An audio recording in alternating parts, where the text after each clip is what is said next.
This is real world problems, man. You got a heavy clutch.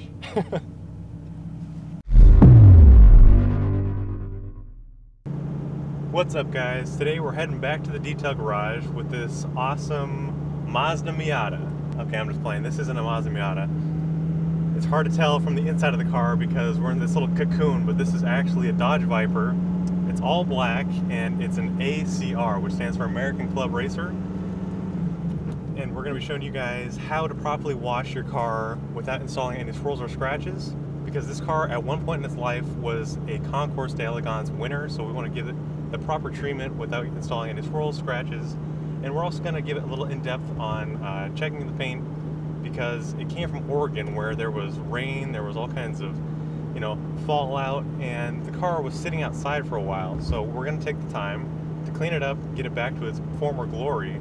And also, it's just a fun car to mess around with. So I will admit, I don't know a whole lot about the car,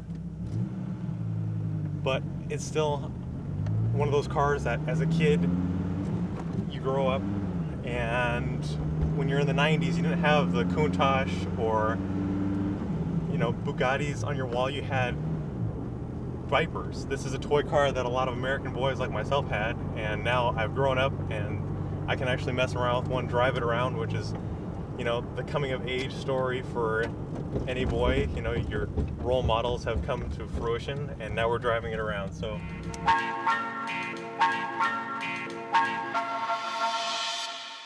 guys, we've just brought the 2000 Viper ACR into the detail garage, and as mentioned, we're going to be starting with our full foaming process. Now with any detail, we start with the dirtiest area, and that's the wheels. So if we come down here, you can see it has these 18-inch BBS alloy wheels, and they're covered in brake dust. So we want to gently remove that because you definitely don't want to scratch the surface to restore that high shine, but we still need to get all that off the wheel and the tire. So we've got ourselves the wheel gerbils, 3 different kinds here, and they're made of full wool. So this is a soft way to ensure that you don't scratch the surface, and it collects foam nicely so that we also pull everything off, reveal a fresh tire. To begin the wheel detailing process, we'll start by rinsing off the heavier loose brake dust. You can see the brown runoff. It looks pretty clean, but there's still things that are stuck on the surface that embed themselves because brake dust is highly corrosive. It embeds the finish, and if it's left to sit, it'll actually deteriorate the clear coat or the material of the wheel. So now we're going to use ourselves some Decon, and this is the wheel cleaner we've chosen today to cut through the brake dust and attach itself to any iron deposits. And it's also going to add lubrication so we don't scratch the wheel as we clean it.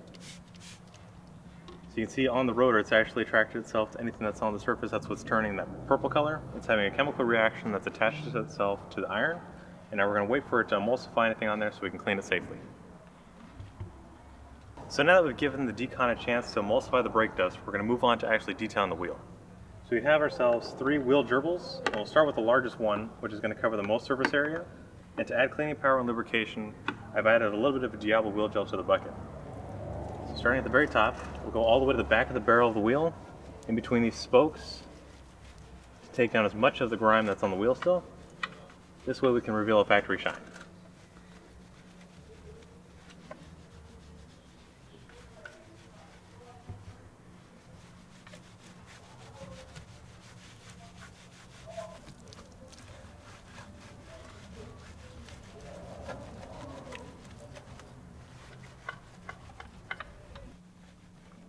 So now the majority of the wheel has been cleaned using the larger wheel gerbil. Now we're going to move on to the medium-sized one to get the more intricate areas like the crevices of the spoke and also behind the caliper.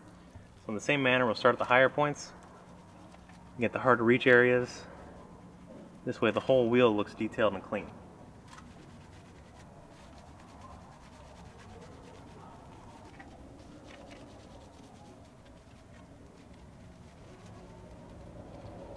And finally, we found ourselves at the smallest wheel gerbil, and this is going to help us to get in the last remaining areas that we can't get, like the very tight, narrow crevices of the spoke, because as you can see, there's some spots that were missed, like down here. These are hard to get the bigger brushes into, so by using a smaller brush, we'll just gently work that out so that we, again, have a factory shine, and this way, all the brake dust has been removed so it doesn't start corroding on the surface. So now that the majority of the wheel has been cleaned, also the spokes are done being detailed, there's still, the face of the wheel needs to be cleaned. So we're using the green soft flat tip brush. And again, we're just going to run it around the rim. Doesn't need a whole lot more detailing, so we'll just quickly go over the surface. pull off any remaining brake dust, road grime, what have you on the surface. Hey, we're filming here, man.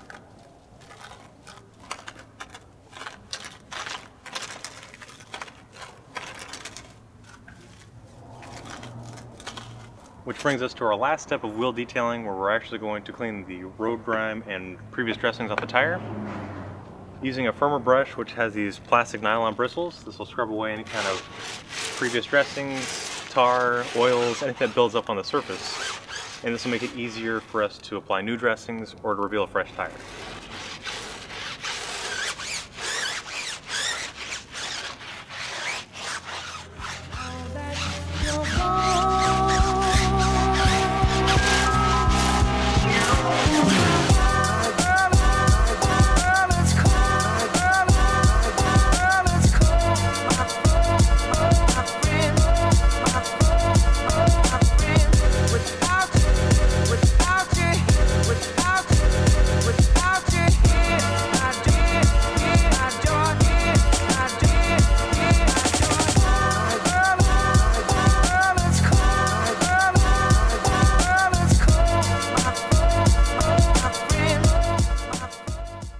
So we've just finished detailing the wheels on this Viper, and now we're going to move on to the body.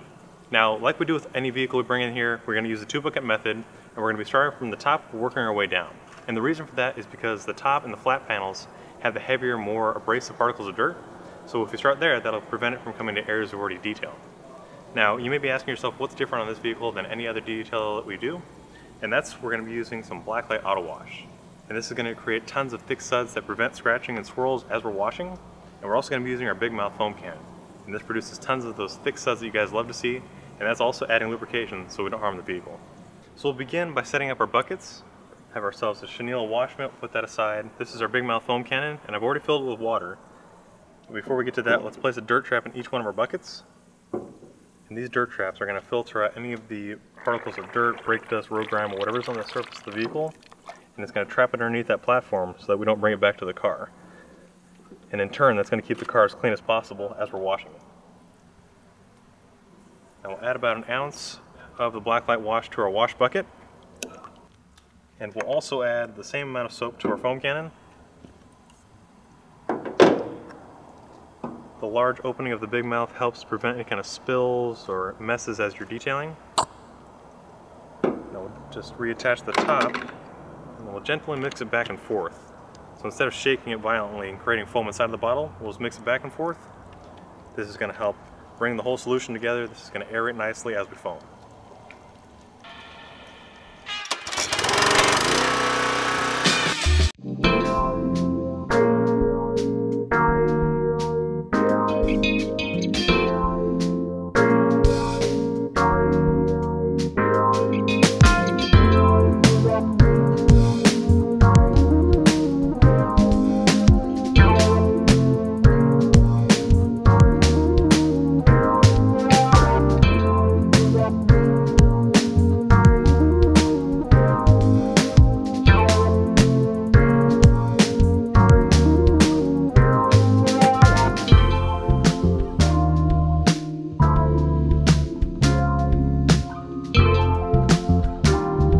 So I've just finished foaming up this Viper, and now I've got my Chanel microfiber wash mitt. And I'm going to dunk this in our wash bucket and grab all that suds, all that lubrication.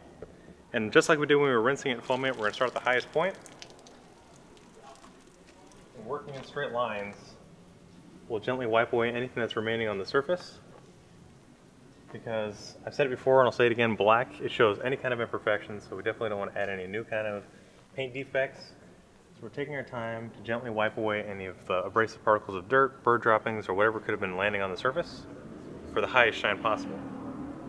Now you can see I pulled out some of the dirt and debris that was on the car. That's what we have our second bucket for. I'm going to push it all the way against the bottom where that dirt trap is sitting.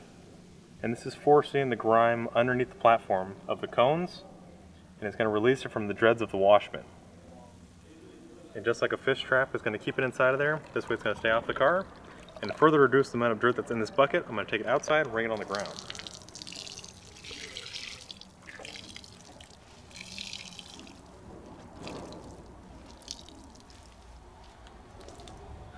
You want to help? Gentlemen, it's Alex. Alex came all the way from Indonesia.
Check that out, guys. We were able to use the MasterBlaster to knock out all the water that was on the surface. This is a great way for a touch-free wash, and this ensures that you don't scratch the finish as you're drying. Now this black Viper, it shows any kind of imperfections, so we're being very delicate with it, and that's why we've chosen to go with the touchless drying process. And you can see it did a great job. We didn't need the use of towels. It removed the water from the jams, the vents, everywhere that's hard to get a towel into, and then this is going to prevent any kind of water running off as we drive away, and it looks great. So if you guys want to learn more about these products, head over to our website, chemicalguys.com. I know you like this car, so be sure to give it a thumbs up. We'll see you next time right here in the Detail Garage.